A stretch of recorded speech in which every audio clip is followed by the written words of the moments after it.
What's going on, Golden Gamers? As we near the end of 2022 and a new year looms, we've got a lot of questions about Melee, a lot of things to think about. Who's going to be number one? What's the state of competitive Melee going to be like? So many things are changing even in this month of December. Who will be the Jmook and Amsa of 2023? GG Melee, we're here to step in and figure out, or at least guess, what some of the big things coming for Melee in 2023 are. Very excited to be joined by Toph and None. I think two absolutely wonderful people with great insight. They're going to give us lots of cool ideas about what could or is showing up in the next year. So, None, what are you thinking for this coming year, man? How do you feel about this? You think you're going to be right on all counts? It's crazy. Time flies. 2023.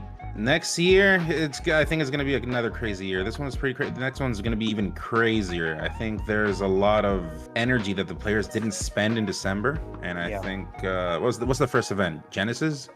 We're going to go full force into that one. That's for sure. Crazy to me that Smash World Tour was like a year ago. Like I was thinking about SWT Finals, and I was like, that was a year ago. Yeah. That was a full year ago, and it doesn't feel like that long ago. Also, apologies to everybody tuning in. I'm on my laptop in a hotel room because I didn't plan for it. So you're gonna have to deal with scuffed audio and video, but hopefully it's just fine. It's an artistic choice. It's an artistic You're good choice. in it. Yeah. He's avant-garde. All right, well, I will start us off if that's okay with you guys. We'll give some takes and discuss them. My first one is going to be, I think, one that a lot of people would be excited to see, and I do think there's a pretty reasonable chance of it happening. I think there will be a new character that'll enter the top 10, top 15, or at least the higher level area that we haven't seen either at all or for a long time. None, do you think there's a shot at this? You mean a character that's not really been representing right now? Is that what you mean? Someone that's in the top 10-ish, top 15-ish, or maybe slightly lower, but a character pulls into that place. So right now we've had, the top tiers and the high tiers, and then we've seen an Ices go up there, and we've seen a Peach go back up there and everything, right? Pikachu, and then now Yoshi going even farther. But maybe there'll be another character that kind of moves into that realm, at least for a time, and I think that is something that could be very possible in the next year. I'm kind of lost. What character are we talking about here? I haven't said anything specific, although I do think that one of the best candidates for this is Dr. Mario. Doc with Franz, right? Yeah, yeah, Franz is killing it. Franz did really good at that Ludwig event, didn't he? Mm-hmm. He got some good W's there. Yeah, that guy's a legend. I think he's really good. I think he can keep taking names. Yeah, that's for sure. I think there are certain matchups versus certain characters that people are kind of forgetting just because we play the same old matchups all the time, right? So, yeah, I wouldn't be surprised either if what you says happens as well. Any other characters that you think that you want to highlight, or you want to move just to your prediction on it, Toph? Let's just segue into my prediction. I think I'm going to add a little bit of. I'm going to put a little bit of specificity into your prediction. I'm going to say we're going to start talking, to my chagrin, a lot more about Donkey Kong.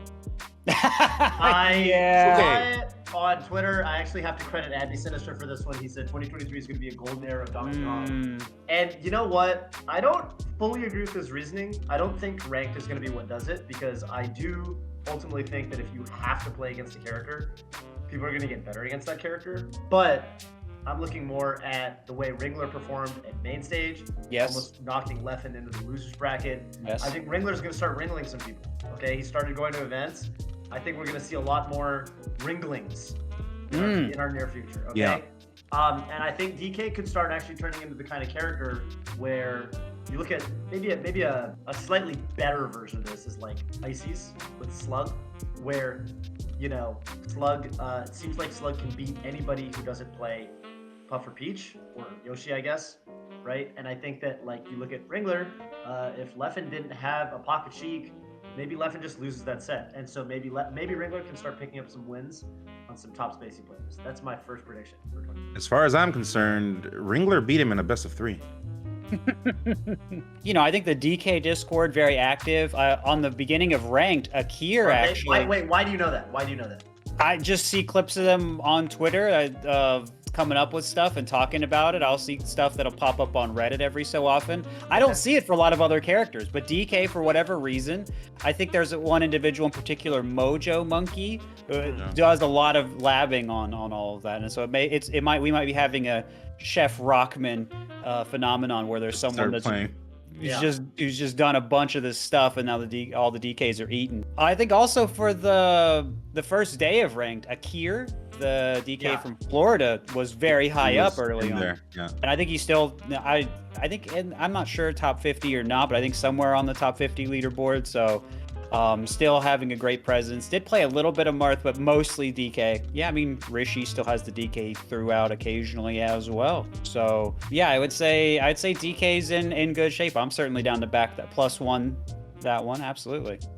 Have you ever heard about a player, anyone that switches from Marth to DK? No. Right? That's kind of crazy. But he makes it happen. Akir did this, right?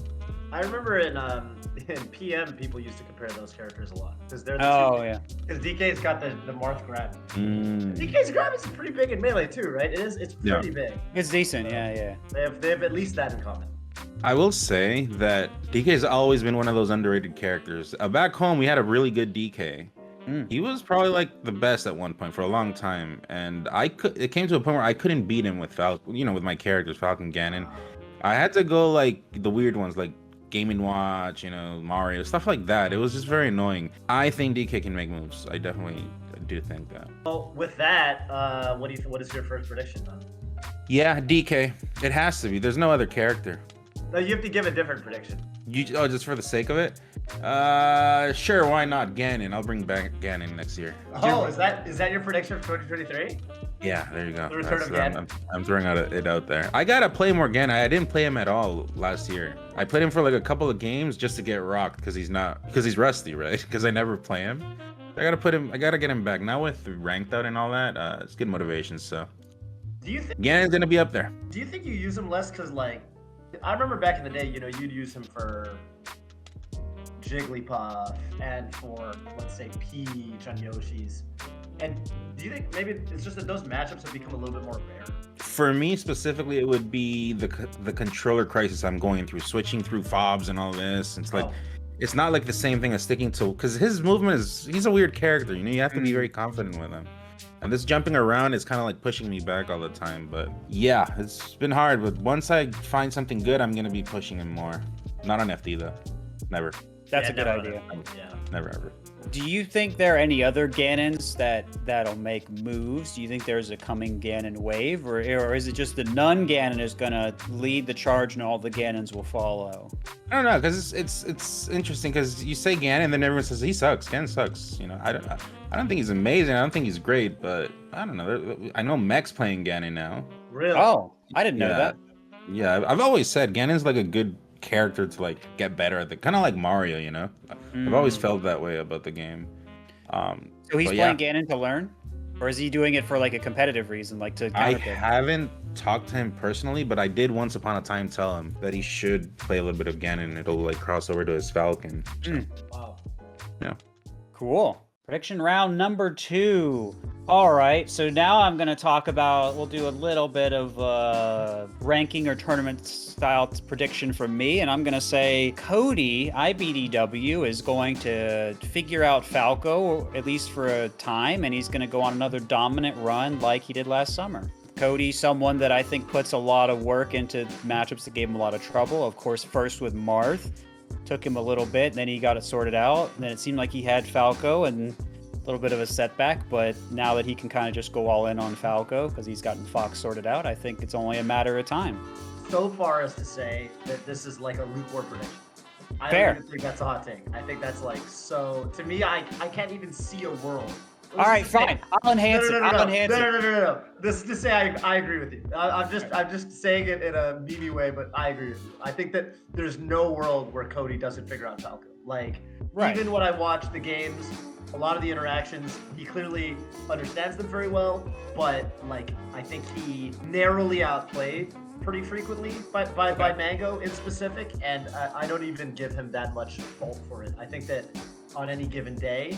All right, well, fair enough. Let me enhance my prediction a little bit Oh, because you're these gonna are enhance it? bold. Okay. These are bold takes, right? So let's get a Okay. little bolder. You're Get very bolder, fair. get bolder, I agree get with bolder. you. Cody will be the #1 ranked player at the end of next year. Oh, now we're talking. Now we're talking. That's Now we're stronger. If he's got, assuming none gets his controller stuff. If he doesn't get his stuff sorted out, but if he does, then it's different. And also Zane. If none gets his controller stuff, then it's gonna be none. Yeah. Right, none and Zane, and then You just put it. Oh, Zane. Contractually.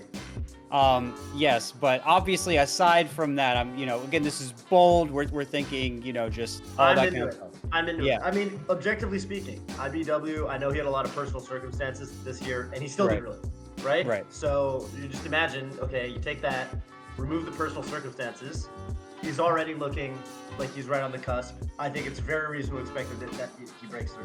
But yeah, I mean, But when you get there, things can start challenging you. We've seen this with various players, but we'll just say Cody navigates it. We'll say he finds his way to the other side. I mean, let's be real. If you ask me, he would drop some sets, I believe, to other Falcons every now and then before. Yeah. But that doesn't happen anymore. It's literally just that one Falco, right? Yeah. That's what it looks like to me. So I think it's just it's just Mango, right? It's just a Mango thing, and then he's already looking better than ever. Unsponsored, by the way. No team, free agent. You know what I mean? So it's his chance to shine. No pun intended. None. Now, That was a good one, right? That was a good one. That was a great one. as we are Thanks. talking about bold predictions, None, do you think if Cody is #1, he is a Z jumper, do you think that's going to cause any controversy? No, we're praising him. This is a moment of celebration. Okay. Yeah. Just thought I'd check. Just thought I'd check in real quick. Okay, my second bold prediction is that I think my boy Ralph is going to make top 15 on the rankings. Oh, Ralph's good. Top 15 is my cutoff. Top 10 is like, you know what I mean? Like, you could be really, really, really, really, really good and like still not make top 10 because of like whatever circumstances, right? Like, Laud might not get ranked top 10, even though obviously His year was pretty insane, honestly. Even though his year is insane. So I'm not going to say top 10. I think it's too ridiculous, but I'm going to say top 15. Yeah, I mean, Ralph, like, literally, he just won a NorCal local over SFAT and S2J, like, who are obviously probably two top 10 or top 15 players. Like, he's, like, kind of, for some reason, I've known Ralph for years and years and years, but, like, he, and the funny thing is, he is not actually any stranger to being at the top because, fun fact, he was actually the best player in the world for a time in Rivals of Aether. And he was dominating the tournament landscape. Like, it was, I think Plup was the best player at the very beginning, and then after Plup kind of stopped playing, Ralph actually became the best player. And I think that there's actually something very powerful in having been at the top of something. I think that actually you see this where I think it's more likely that if someone has dominated a game, that they can dominate other games or at least do very well. And Ralph was saying that he wasn't really feeling Melee very much at the beginning of 2020, but then he started practicing Pikachu, and he feels like he's found his soul character, which is, to me, very strange that, someone can play the game for 10 years and then find their soul character 10 years down the line. Like, I guess kind of cool, though. That can happen. He was spacey to Pikachu, right? Oh, yeah. Back in the day, I mean, I played him in tournament a million times, like at the Foundry, and he always played Falcon. And then maybe 2017, 2018, he started switching to Fox. He had both, yeah. Yeah, and then he had both for a while. And then now it seems like it's Fox Pikachu.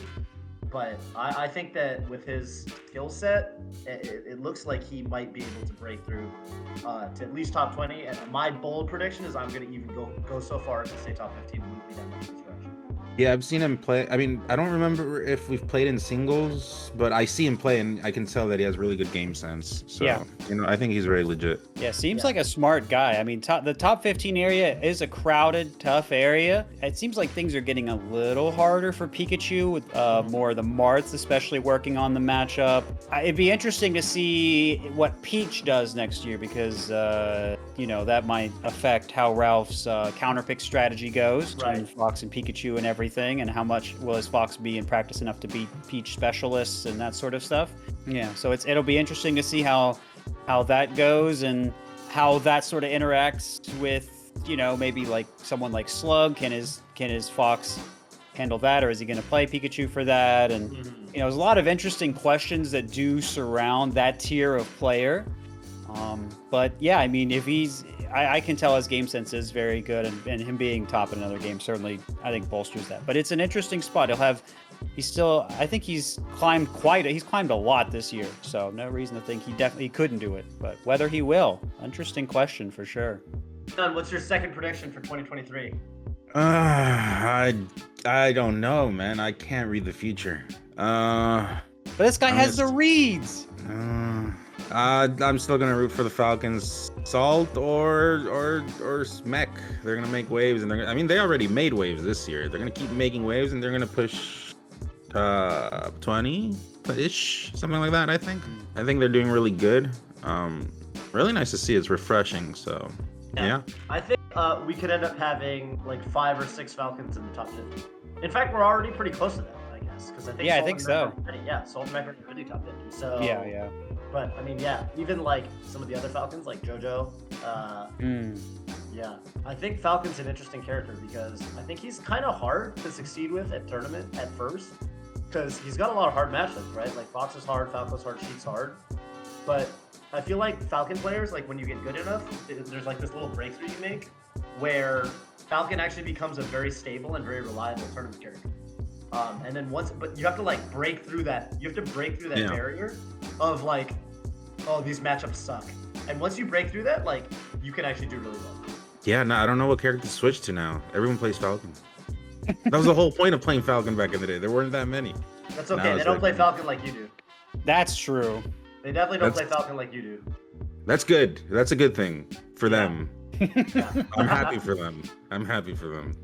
On to the third wave of predictions, I think. Do our third round. So now, I've got a good one. Oh, you want to go first? No, you go first. I'm just saying that I've got a good one. Okay, I'll tease the viewers with. Now my third prediction was going to be that Melee will be fine even if Nintendo does the worst stuff. But the prediction sure does seem very mild now that Ranked has come out. It's not a very exciting prediction. It was a lot cooler last week. So I'm gonna go with my fourth, I guess. It is a little similar to something else. I had it more as a backup, but I think it's one of the bolder takes. But okay. I have this take because what I've realized is in every really active and thriving year for Melee, and so I'm thinking more Golden Age time or 2014, 2015, or in the last couple of years, I think there's always been a player that's kind of come out of nowhere and risen up really fast. Like not ranked, maybe hardly anyone knows them, or maybe they kind of know them, but they don't really, think much. But then they come up really fast, like in a year. So that's my prediction. We get another J-Mook type. We get someone that comes basically out of nowhere. Maybe they're not ranked. Maybe they're the bottom of top 100 and they make it into the top 10. So not top 15, not top 20, top 10. Do you have any, do you think it's going to be someone unknown as of yet? So the New York people were like, oh, we know who this is. But most people didn't. And so I think like it's going to be basically unknown. Or if I want to be slightly milder with my take, I'll say someone around like fringe top 100. I like it. But it could be anyone. Yes. So I don't have a person in particular because if I knew them, then that would invalidate my prediction in a way. So it may be a little harder to talk about, but at the same time, I was something I was thinking about when I was thinking about what are the characteristics of these big growth years for Melee. And this was one of the things, someone just comes out of nowhere and just really shakes things up in the way J-Mook did, or, in the past, kind of like Leffen did more, or Plup did more in those earlier years, or, several people did in the MLG, the Golden Age. And so that's my call. I think there's a decent chance it happens, especially with ranked out. But top 10 is still really hard to get into. It's still very hard to play at that level. So I think it would just be so impressive if someone did it. When you think about it, back in the day, what would they call them? Hidden bosses. Yeah. Nowadays they're super bosses. Like everyone, like you know what I mean? From a different, you don't know who that player is. Everyone in that region does know who that player is, but they're just so good. It's like insane. So yeah, super bosses. It's a play on RPG. Let's carry on. He's such a gamer. My prediction and my final prediction is that PPMD is going to reach rank 1 on Slippy Rank. I saw you streaming rank the other day. Oh, God. Okay, everyone knows you've got the skills, right? Everyone knows. God. You're at the top of melee. Oh, But God. are you traveling to tournaments? No. Okay, but Oh, God. I see you grinding on stream, and I know that the chops are there. I think Flipping Ranked is going to awaken your primal melee gamer instinct, and you're going to reach number 1 on the ladder by the end of 2022. Oh my God. People are going to come to fear the name of PPMD on the ladder. Please, we know by truth. Prediction.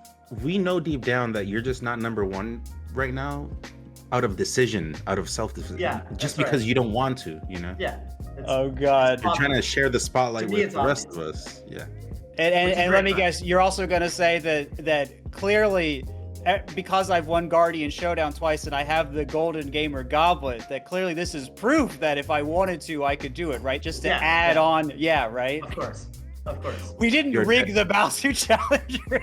You're definitely an individual with a certain set of skills. We can literally decide this. Yeah, is Zane or isn't Zane the number 1 ranked player in the world? He is, right? He is. Yep.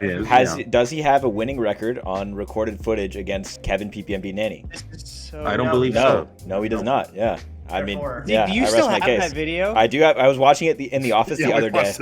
Yeah. Anyways, just put it as a subscription goal. You know, on YouTube, 50K says we release the tapes. Oh my God, that is a very strong prediction. Which I feel like, as the man on the inside of the cage, it may not be. I may be too biased or conflicted to truly respond to it, but I feel like None had plenty of good input there. Hey, let's move on. None, what's your prediction? Speaking of input, for this year, I think the discourse for controllers is going to increase tenfold. That's what I think.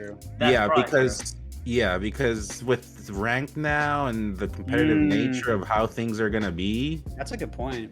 You know, I think it's going to get crazy. I think things are going to happen. And I think we're a bit looser because there's no org or whatever handling everything now. So, yeah, hopefully we just get a real rule set. Like, hopefully someone just comes out and like says, hey, this is what you can do, this is what you can't do. I know that Rianne and other people are working on that, and I think they said that there might have to be like a hardware solution, just a whole nother controller type, in which case it's going to take a while. I don't know if there are interim rules being worked on or not. Right. But yeah, I mean, this discussion cannot go away, and it, as we're going to be playing for, ladder points, which might influence sponsor stuff or content stuff, and people are going to be talking about that more. I think that's probably, one of the most obvious outcomes of ranked, and people are going to be talking about keyboard. Is it truly the best controller? Not clickbait, gone sexual. And we're going to have to deal with that and how it turns out. I just, you have to have a good sense of humor about these things. Let's just start the controller Discord right now. You gotta have a good sense of humor, kind of the same way box players have good sense of humor, that their wins are legit. Glad we can start with that. Let's start talking.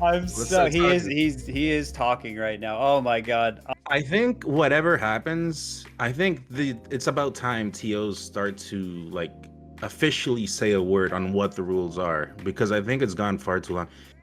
Be it legal, be it, you know what I mean? Just be vocal about what's going to happen, because we're just all in this. We're just playing for the sake of playing, but no one knows for sure. Don't you? I think. Discussions are going to increase right now. Yeah, and I do think that the travel time suggestion and making the SDI more like the hacks box, making at least those two changes, I think people are generally on board with. I think making that kind of the standard seems like a good place to start. I think that's an easy thing for TOs to come out with. I think most people, including box users, from what I understand, would be behind that. It would require, the manufacturers to actually follow through. But if they don't, I guess that's on them and they deal with it. But yeah, that seems like the easiest place to start. And I think people would be pretty okay with that. And then where do we go from there is its own discussion. But let's see how that affects everything first. But again, I'm not part of the panel, and there's a lot involved in all of that. All right, so we're going to wrap up and kind of look at all of our 9 predictions by person now. So we're going to start with myself. My first one is that there will be a new character enter the top 10 or top 15. My second is that Cody is going to figure out Falcon and go on a dominant run. He will be ranked number 1 at the end of the year. My third is that an unranked player will make it into the top 10. Toph, his first is that we will start talking a lot more about Donkey Kong. Abs, Ralph will make top 15 this year. I have a hard time reading this last one. I'm sure we'll put it on screen though. Nun's prediction was that Nun will put Ganon back on the map, and I do love that for him. Salt and Mech will crack the top 20 as the second one, and then for his final prediction, ATO will make a call on what controllers are allowed in their tournaments. So big round, big discussion. There's no way we got any of these wrong, but we're curious about what you guys have to think, what you guys have to say. Especially yes. mine. Yes, all of them. Let us know in the comments your predictions from next year. And while you're at it, what type of controller you use. Leave it down below. I knew he was going to say something. I knew he was going to say something about controllers. We really want to find out. I knew he was going to do it.